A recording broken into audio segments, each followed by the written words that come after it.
चार देव आहेत दादांनो. पहिला देव सूर्यनारायण आहे, दुसरा देव चंद्र आहे.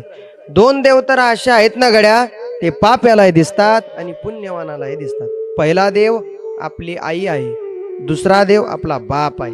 बस या दोन देवाची सेवा करा, बाकीचं कुठंच जाऊ नका, कोणत्याच माळा जपू नका गड्या. ज्याला सक्सेसफुल व्हायचे ना, कमी कष्टामध्ये जास्त प्राप्ती करायची असेल ना, त्यानं आपल्या माय बापाची सेवा करा. तुम्ही किती मोठा बंगला बांधा दादा, बंगल्याच्या वाट्यावर म्हातारे मायबाप बसलेले असतील ना, तरच तुमच्या बंगल्याला किंमत आहे. ज्या दिवशी तुमचे म्हातारे मायबाप निघून गेलेले असतील ना दादा, त्या दिवशी तुमच्या बंगल्याची किंमत गेली. इकडच्या पेक्षा इकडे लवकर आईचं महत्व कळतं. बरं खरं सांगा, तुम्हाला माहेरातला आनंद कुठपर्यंत आहे? जोपर्यंत माहेरात तुमचे मायबाप जिवंत आहेत ना, तोपर्यंत तुम्हाला माहेरातला आनंद आहे. मुलगी आणि आई धड जरी वेगळी असली ना, आत्मा मात्र एक असतो. काय झालं, मुलगी शाळेतून आली आणि आल्याच्या नंतर मुलगी काम करत नाही ना, आईनं काय केलं, दोन चापटा मारला. मुलगी रुसून बसली. ज्या हाताने मारलेला असतं ना, त्याच हाताने आईनं उठवलं आणि रात्री घास भरवला. हे प्रेम आहे मला. किती प्रेम करते जी आई आपल्या लेकरा करता मरण पत्कारते ना दादा, तिला आई म्हणतात. तुम्ही किती वाजता घरी जा, घरी गेल्याच्या नंतर तुम्हाला दरवाजा वाजवण्याची वेळ येणार नाही. मी आईला सांगत असतो, अगं आई उशीर होतो, तू झोपून घेत जा. आई सांगते, राजा मी जर झोपले तर मी आईच कसं. जोपर्यंत आपली आई जिवंत आहे ना, तोपर्यंत आपल्या आईचं ऐकायचं, बाईचं नाही ऐकायचं. तुम्ही निघाल्यानंतर जी किचन मधून बाहेर येत नाही ना दादा, तिचा सल्ला घेण्यासाठी तुम्ही आतमध्ये जातात. जी आपल्यासाठी मरण पत्कारते ना दादा, तिला आई म्हणतात. दवाखान्यामध्ये डॉक्टर बोलून घेतात, राम भाऊ काय करायचं? काय झालं डॉक्टर? एक तर तुमची पत्नी जगेल, नाहीतर तुमचा मुलगा जगेल, काय करू सांगा? त्यावेळेस बाप निर्भीडपणानं उत्तर देऊन टाकतो, डॉक्टर साहेब मुलगा मेला तरी चालेल, पण माझी पत्नी वाचली पाहिजे. तो डॉक्टर आतमध्ये जातो, ताई काय करू? काय झालं डॉक्टर? एक तर तुम्ही जगाल, नाहीतर तुमचा मुलगा जगेल. कुठून डॉक्टर झालो आणि धर्म संकटात पडलो.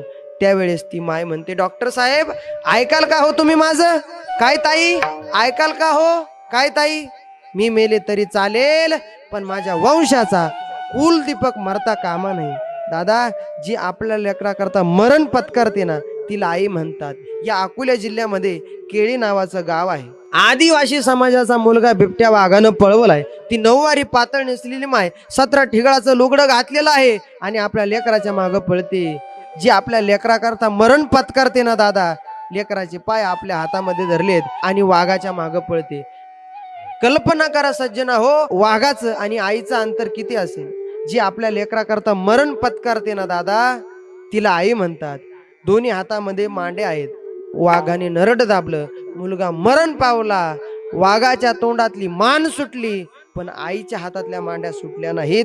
इतकं प्रेम करत असते दादा. बापाला समजलं, झेपल एवढा दगड उचलला आणि वाघाच्या मागं पळू लागला दादा. वाघाने डरकाळी फोडली तर बापाच्या हातातला दगड खाली पडला, पण आईच्या हातातल्या मांड्या सुटल्या नाहीत.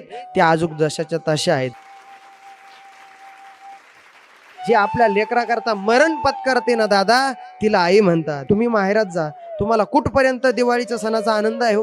जोपर्यंत माहेरात तुमचे मायबाप जिवंत आहेत ना, तोपर्यंत तुम्हाला दिवाळीच्या सणाचा आनंद आहे. तुम्ही तुमच्या भावाच्या घरी जा, ते जाऊन उभं राहा. तुमचा भावाचा मुलगा कुठेतरी खेळत असतो, पळतच जातो, आजी आजी आत्या आली बघ असं म्हटल्याबरोबर ती 75 वर्षाची म्हातारी हातामध्ये काठी घेते, दान दान दान दान चालत येते, हातातली काठी टाकून देते आणि आपल्या मुलीच्या तोंडावरून हात फिरवते.